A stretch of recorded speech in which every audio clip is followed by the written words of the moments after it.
Okay, let's go over the projects for this program. So my plan is to show you first the project that I did for my school years, and this will consist of the main projects, none of the side projects like the portraits that I did. After this, I will show you my plan for my curriculum, so you will get an idea of what kind of projects we will be working on and what I recommend you work on in addition to the core projects. Let's start things off with the bark drawings. The bark drawings are a series of drawings that are actually made for teaching people how to draw. There's the first level bark that mainly tackles, drawing shadow shapes and comparing shapes and, getting nice and even tones. Stuff like this you will learn when working on a project like this. There's not too much, modeling or form to deal with. It's kind of a flat drawing, but looks nice. This is a sort of second level bark drawing. That is my idea of the ideal project to tackle in this program. And it consists of, multiple things. There can be a bit of texture, outline,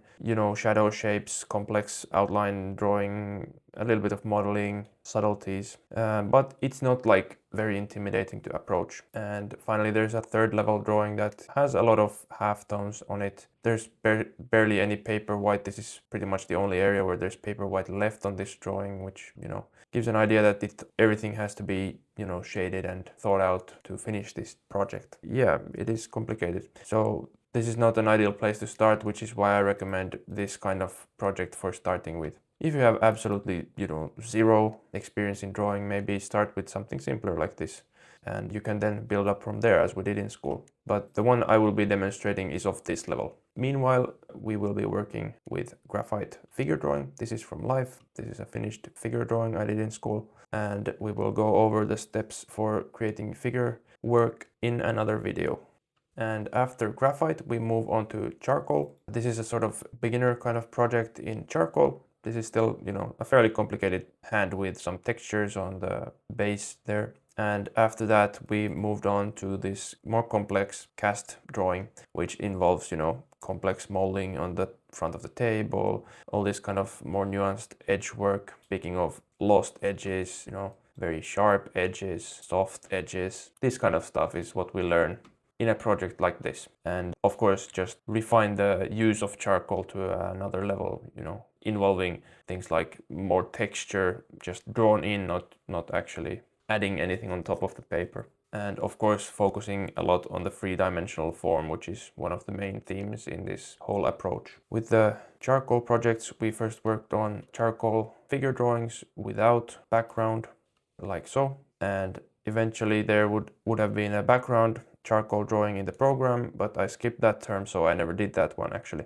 because I moved on with the main projects a bit faster, so I didn't have the option to do that one. After charcoal, we move on to monochromatic or grisaille cast painting. And this one is a more simple cast than you will see next. And the reason is, of course, you want to get introduced little by little to these concepts that we will be working with. We will be tackling things like color temperature. Even if this looks very simple and monochromatic, we will still be mixing a bit of colors to achieve a very neutral kind of gray. Optionally, you could just work with black and white, which will result in a pretty cool image like this. This was just done with black and white. And yeah, this project is mainly about, learning to handle paint and render precisely using paint, which can be a bit, tricky in the beginning when you start painting. And with this monochromatic stage, we will be working monochromatically, meaning, a single color mixed with white on a figure. This is done with Van Dyke brown and white. We could actually,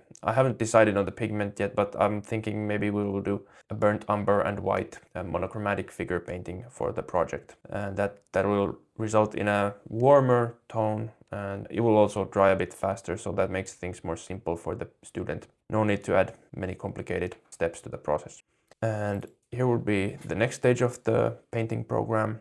That would be color cast painting. And color cast painting, obviously, a plaster cast like this is not extremely colorful in and of itself. It is white, but here the color of the light source is dictating the colors basically, which means that we have a pretty neutral but slightly warm light. That means that we get some oranges in the lights and things cool off towards the shadow. And eventually the shadows actually are a bit warmer than the halftones that are pretty cool in temperature. and we get some reflected lights in the shadows that also change color based on what kind of thing is reflecting it. You know, this is an orangish light mixed with a bit of reflection from the greenish background, and there was a black table underneath, so it is somewhat neutral, but it's a bit, you know, orangish and greenish, this kind of reflected light. So this project is mostly about dealing with nuance, you know, regarding color, still keeping it fairly simple. You know, we have green, orange,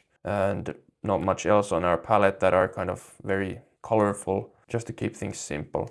This was a second color cast painting, which was meant to be a little bit more complex. You know, we're already pretty familiar with painting, and we get to use a bit more color in a fun thing like a drapery in the background. More colorful tabletop means more colorful reflected lights and all this kind of fun stuff. You know, a lot more details like nice little curly hair and all this kind of stuff. A very nice project. And with that, we move to the figure painting in color. And just to mention, these aren't finished paintings because we ran out of time. The term was a bit short on the figure poses. We had a lot of holidays and lectures and all that kind of stuff intervening with our painting. So yeah, just keep that in mind. And yeah, a project like this will be focusing basically on mixing the flesh tones and using those in the same way as before, but there's some nuances obviously that come with using color when applying to the figure. After the figure in color, we will move to the final project, which is the still life. We started off with a still life that had something three-dimensional in the background. This photo is pretty bad, so the background looks a bit weird with a kind of spotlight effect that doesn't really happen there. But yeah, the point was to use something that won't die on us. These are plastic, you know, leaves and fruits over here, and create some sort of, you know, theme around the painting. With the still life phase, I will make a short sort of introduction to composition, focusing on still life, because composition is a topic that is not, you know, explainable in a single video, but, you know, focusing on some of the things we think when we are setting up still lifes. Ideally, you will set up a still life of your own for the project, and I will provide an image for this, so you don't have to, but I recommend it. The next projects were perishable still life setups with a kitchen theme. These were actual kiwis and berries and croissants, and we had to deal with these things going bad while we were painting, because these things usually take weeks to paint, so I think this was 3 weeks for me. Same for this one. This was perishable painting objects, but yeah, garlic doesn't really change. Potatoes maybe shrink a little bit, carrots the same. They didn't really manage to go bad during this. I think I painted this before they actually needed to be changed. They were kind of nasty when I finished the painting though. So some things to keep in mind. Yeah, so this is the final project that was for the program, which would involve some writing and a tenebrist setup, meaning that things recede to a dark background. This is sort of an artist setup, you know, having oil and pigment and some notes, and yeah, the flower just for a bit of nice color in there and brushes in a pot in the background. So we had plenty of practice for the still life stage there. All right, so the kind of projects you should be working on for this program, I will provide those, a single reference and a demonstration for you. You can just follow along with that, or you could choose your own project. Ideally, I think you would do a second level bark for the first one, something sort of between these two casts. You know, I feel the hand is a little bit too simple for the only project to do for the charcoal portion of the program. And maybe this one, it doesn't have to be this, you know, tricky. Maybe it can be just a head, something a little bit easier, maybe a hanging cast like St. Andrew. You will see that on the next page. And yeah, something like that. You have to use a bit of, you know, judgment when picking your project to not challenge yourself so much it becomes frustrating, but, you know, keep it interesting. So you get a nice result at the end and you don't start hating the work you put into it. For this one, I recommend something simpler. You have plenty to deal with when you're starting painting, dealing with the oil paint itself, you know, how much paint to use, how much medium to use, all this kind of stuff. We don't want too much to, you know, tackle with the subject itself. It will be very frustrating if you just struggle with the drawing or placement of things, when you should be focusing on actually producing a nice finish. For example, in this project in school, I, you know, had to move this left breast, I think 4 times before it matched. So I actually lifted it up 4 times and rendered it using a whole session for that 4 times before my teacher was happy. And I'm happy he pushed me. He had my best interests in mind. So yeah, for the color cast project, again, something like this would be very much sufficient. You can challenge yourself if you feel comfortable doing that. Maybe something like this is a bit too complicated for you if it's your only cast painting in color. It's always your choice, of course, but my recommendation is maybe just do the cast with a simple green background or whatever you have for a wall color. Keep it more simple. You can focus on the cast itself, not tackling textures yet. Textures like this you will be able to tackle once you know the secrets from the still life stage. And yeah, for the still life, I will provide something very simple. It will be mostly just to demonstrate the process, not so much, tackling a huge setup, because still life is mostly, I would say, about practice. There are some tricks to, getting texture in the right way, all this kind of stuff, and that is something you just have to learn by doing. I feel like unless you have someone actually instructing over your shoulder to give you all these exceptions and whatnot. When you paint still lifes, you will tackle separate objects and learn to deal with those case by case. So what I'm trying to say is it doesn't make sense for me to try to shove as many things into a single still life as I can, like glass and metal and very vibrant colors and dust and rock and paper and all this kind of stuff in the same still life. You can learn those in your own time after you just learn the principles behind it. All right, well, that was a long explanation. This is the outline for the course itself. So core projects on the left, recommended extra projects on the right. On the extra projects, I will make separate videos for each stage, meaning graphite, charcoal, and painting. And for the core projects, I recommend you do a bark drawing, graphite figure, then charcoal cast, charcoal figure, precise cast painting, monochrome figure, color cast painting, color figure painting, still life painting. For the extra projects, I just want to mention quickly, I feel you would benefit highly from making a value scale before you start even filling in the darks and trying to match values and all this kind of stuff. This will give you an idea of what the range of your medium, being graphite here, is actually. You will see me pointing to that in the figure fundamentals video. So after this, you would go to bark drawing. Then I recommend you do a value sphere. You just draw a sphere and use a reference for that. I will go more in depth to it in the graphite extra projects video. This will help you figure out how to render form, meaning how to turn it, make it three-dimensional. It will be immensely helpful for you. I recommend you do some bark figures and figure sketching before you tackle the graphite figure. I will mention this in the figure fundamentals video. After the graphite figure, I recommend you tackle a more advanced bark drawing, as I pointed out before. At this point, you should have all the skills necessary for a bark drawing of a more high level. And I recommend it because it will really solidify your drawing and rendering in graphite. You will need that.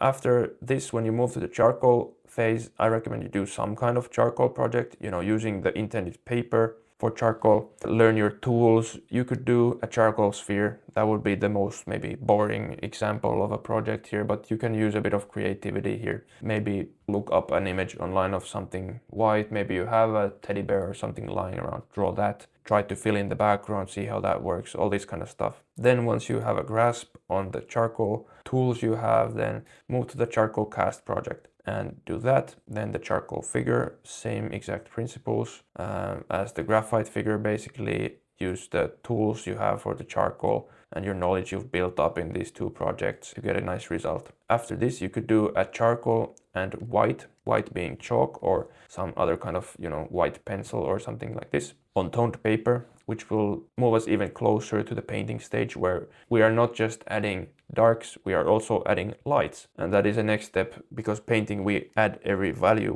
we have there separately. And it's a bit different from drawing in that sense. This is a nice intermediate step between painting and this. And this project actually I did before my school time when I was practicing on my own. So you could, end up with something like this. And this is on the toned paper. You can see it is a brownish orangish kind of tone, middle tone. And there are darks that are made with charcoal and whites that are made with chalk. And you can get a really nice result by yourself at home like this. This one is an example of what I did working from just the laser printer image of this cast I found online, and I did this before I attended any school. So this is actually what you could, expect to have as a result from just going through these projects on your own. And prior to this, I did some bark drawings in graphite. Yeah, so after charcoal, I recommend you do some painting warm-up or sketching, look up some favorite movie scenes of yours, do some value studies of those in black, white and some grays mixed. Learn to, you know, mix your paint with a palette knife, just get used to the medium, let's say. And you could just really have fun with this, play with colors, you know. You won't need those for the next project, but regardless, you know, keep it fun. Try palette knives, try your brushes, see what they do, try paper, try gessoed panel, try canvas, all this kind of stuff. Just you know, get excited for painting, let's say. All right, then you would move on to the grisaille cast painting. We went over that. Here I will provide a demonstration for, of course, mixing the colors and this kind of stuff in between as a lecture or demo, aside from these projects.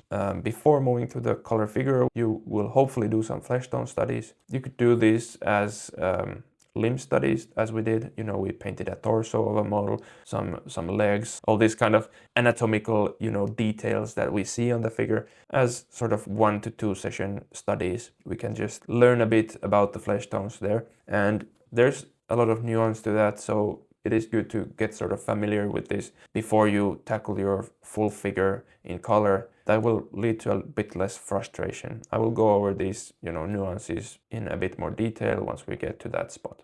After that, we get to the color figure painting, and then finally the still life painting, which, as I said, I plan to make a little composition kind of introduction alongside with this when we get to that point. All right, so this is all I have in mind for now. There will be a lot of videos for you to watch. You can always ask a bit more in the comments. If you have requests for additional informational videos on this course, then just let me know. I might make one just based on your wishes, because you know best what you need actually in order to understand. So if there is something that seems very reasonable, then I might actually do just an extra video for your needs. Yeah, I want to help you guys out. All right, I hope you get excited for this. There's a lot of cool projects waiting for you. You will actually be at a very high level, semi-professional level, I want to say, if you actually go through all these projects and really take them seriously and put in the effort and try to learn as much as you can from these. At the end, you could be painting still lifes and selling them and, doing it as a side job or even as your main job. So there's a lot to learn here. I have the best hopes for your work, and even if you don't end up taking critiques from me, I would still love to see your work you create during this program. So feel free to send those to me via email or DM on Instagram or however you would like. I would just love to see what you're up to. Thank you.